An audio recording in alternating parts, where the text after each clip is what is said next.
He wore his dark hair at shoulder length, swept back from his forehead, and tied at the back with a silver clasp. 35 years old, he already had thick streaks of grey in his hair. It would have been easy to dismiss him as just another bravo, a sword for hire perhaps a little past his prime.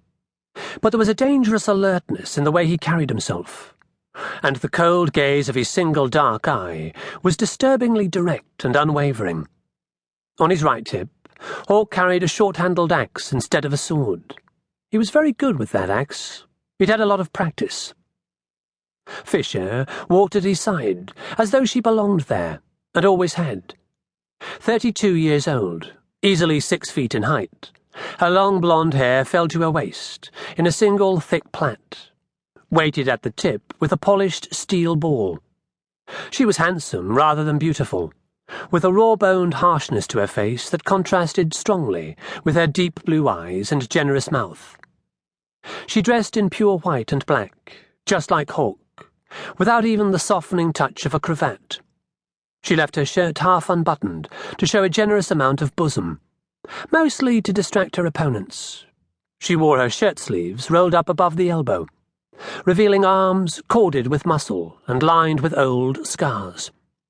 She wore a sword on her hip, as simple and unadorned as a butcher's tool, and her hand rarely strayed far from it. Some time ago, something had scoured all the human weaknesses out of her, and it showed.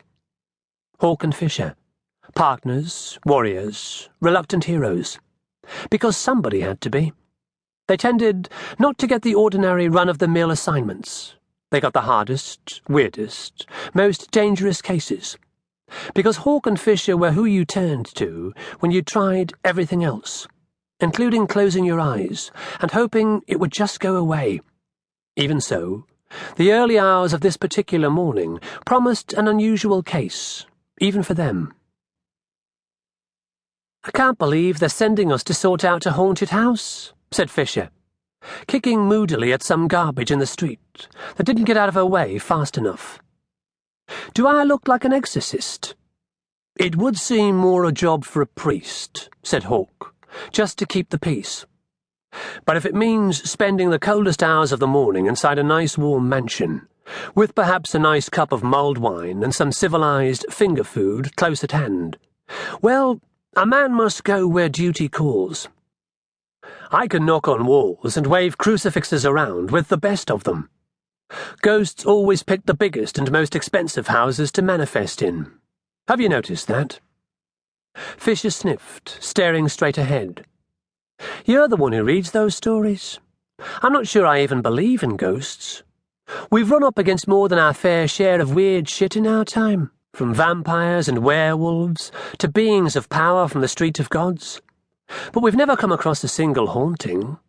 Hell, considering the number of people we've had cause to kill over the years, if there were such things as ghosts, we'd be hip-deep in them by now. Well, whatever it is that's upsetting the Hartley family, they're apparently sufficiently well connected to put pressure on our superiors. So we get the job of sorting it out. Probably turn out to be nothing more than a few squeaky floorboards and a case of bad conscience. And we'll just get to sit around in comfort waiting for something spooky to show up. Preferably while picking through a nice selection of cold cuts, and perhaps a little garlic sausage, in chunks, on sticks. I could really go for some garlic sausage right now." Fisher looked at him for the first time and sighed heavily.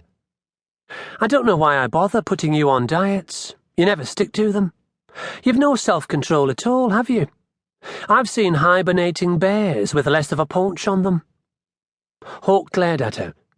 "It's all right for you. You can eat anything you like and never put on a pound.